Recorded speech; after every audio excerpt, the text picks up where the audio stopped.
কেৰালাৰ ৱায়নাডৰ দুৰ্দশাগ্ৰস্ত লোকক সাহায্য প্ৰদানৰ দাবীত আৰু নয়ডাৰ কৃষক আন্দোলনৰ প্ৰতি সহমৰ্মিতা জনাবলৈ নিখিল ভাৰত কৃষক সভা চিটু আৰু অসম কৃষি শ্ৰমিক ইউনিয়নৰ প্ৰায় শতাধিক কৰ্মী সমৰ্থকে আজি 25 ডিচেম্বৰত গোৰেশ্বৰ ৰেলগেটত 3 ঘণ্টীয়া অৱস্থান ধৰ্মঘট কাৰ্যসূচী ৰূপায়ণ কৰে।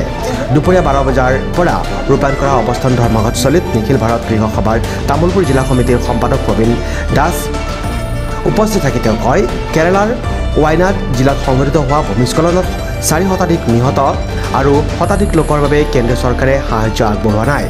অথচ ক্ষতিগ্ৰস্ত লোকৰ বাবে কিমান ধৰণৰ প্ৰয়োজন বাজেট দিয়াৰ পিছতো ধন মোকলাই দিয়া হোৱা নাই। অসমত অৰুণোদয় আঁচনি কেৱল ভোটাৰ ৰাজনীতিৰ বাবেহে বিজেপি দলে কৰি আহিছে বুলি অভিযোগ কৰে কৃষক নেতা দাসে। বিজেপিৰ নেতৃত্বাধীন চৰকাৰে স্থায়ী সমস্যা সমাধানৰ ব্যৱস্থা নকৰে বুলি তেওঁ আক্ষেপ কৰে। অৱস্থান ধৰ্মঘটস্থলীত উল্লেখিত বিষয়ৰ ওপৰত কৃষি শ্ৰমিক ইউনিয়নৰ তামুলপুৰ জিলা সমিতিৰ আহ্বায়ক ধীৰেন বৰুৱা, চিটুৰ জিলা সম্পাদক বিৰাজ হাজৰিকা আৰু CPIMৰ তামুলপুৰ জিলা সমিতিৰ সম্পাদক বাপু বড়োৱে ভাষণ প্ৰদান কৰে।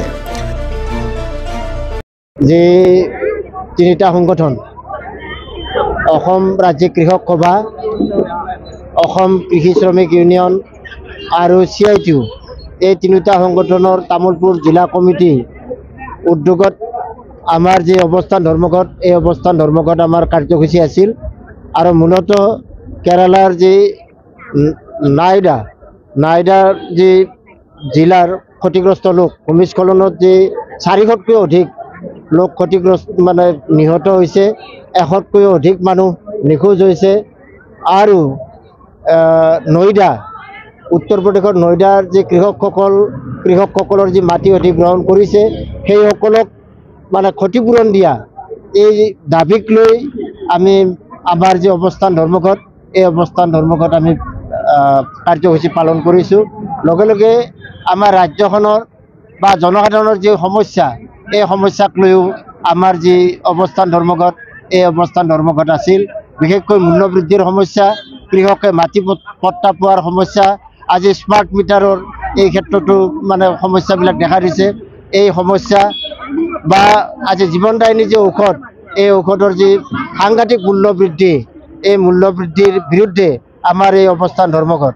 গতিকে আমি দাবী কৰিছোঁ যে কৃষকসকলে যে উৎপাদন কৰে ফচল এই ফচলৰ ন্যায্য মূল্য আজি পোৱাৰ ব্যৱস্থা নাই। বিশেষকৈ দেখিছোঁ তামোলৰ খেতিয়কে হওক বা ধান খেতিয়কে হওক যে বিভিন্ন খেতি কৰে এই খেতিৰ উপযুক্ত মূল্য দিয়াৰ যি ব্যৱস্থা এই ব্যৱস্থা আজি চৰকাৰে কৰা নাই। গতিকে আমি দাবী কৰিছোঁ যে উৎপাদিত ফচলৰ আজি ন্যায্য মূল্য দিয়াৰ যি ব্যৱস্থা এই ব্যৱস্থা কৰিব লাগে। আজি কৃষকসকলক উৎপাদিত ফচলৰ ন্যূনতম সহায়ক মূল্য যদি নিৰ্ধাৰণ নকৰে, আজি পোৱাৰ ব্যৱস্থা যদি নকৰে তেতিয়াহ'লে নিশ্চয় আজি কৃষকসকলে লোকচান ভৰিব আৰু খেতি কৰিবলৈ মানে এৰিব। গতিকে এই ক্ষেত্ৰত এইটো যাতে নহয়, যিহেতু আমাৰ বেছিভাগ কৃষক এই কৃষকসকলক সহায় সাহায্য দিয়াৰ যিটো আচলতে কৰ্তব্য আৰু দায়িত্ব চৰকাৰৰ আছে এইটো কৰিব লাগে। কিন্তু তাৰ সলনি দেখিছোঁ আজি কৃষকসকলক মাটি দিয়া নাই, কৃষকসকলক মাটি দিয়াৰ মাটি পট্টা দিয়াৰ ব্যৱস্থা কৰা নাই, কিন্তু আজি কৰ্পৰেট গোষ্ঠীক মাটি দিয়াৰ ব্যৱস্থা কৰিছে। ডিমা হাছাওতে কওক, আজি উজনি অসমতে কওক, পুঁজিপতিসকলক আজি হাজাৰ হাজাৰ বিঘা মাটি দিয়াৰ ব্যৱস্থা কৰিছে। ডিমা হাছাওত আজি গৌতম আদানীক 9000 বিঘা মাটি দিয়াৰ ব্যৱস্থা আজি অসম চৰকাৰে কৰিছে। উজনি অসমত আজি ৰামদেৱক পাম খেতি কৰাৰ বাবে আজি মাটি দিয়াৰ ব্যৱস্থা কৰিছে। অথচ বসুন্ধৰা মিছন 1, বসুন্ধৰা 2, বসুন্ধৰা 3 আজি ঘোষণা হৈছে, কিন্তু ইয়াৰ জৰিয়তে কৃষকক মাটি দিয়াৰ দূৰৰ কথা। আজি কৃষকসকলৰ যে দখল কৰা মাটি, যে সাজ মাটি, চৰকাৰী মাটি, হাতৰ মাটি, ৰিজাৰ্ভ মাটি এই সকলোবিলাক মাটি দীৰ্ঘদিন ধৰি দখল কৰি থকাৰ পিছতো এই মাটি আজি দিয়াৰ ব্যৱস্থা কৰা নাই। এই মাটি আজি কৃষকৰ হাতৰ পৰা কেনেকৈ নিব পাৰি তাৰ আজি কৌশল ৰচনা কৰিছে। গতিকে এই বিভিন্ন সমস্যাক লৈ আজি যি অৱস্থান ধৰ্মঘট এই অৱস্থান ধৰ্মঘট আমি কৰিছোঁ। গতিকে এই ক্ষেত্ৰত আমি ৰাইজৰো সহায় সহযোগ এই ক্ষেত্ৰত আমি কামনা কৰিছোঁ। Next report, news express Assam.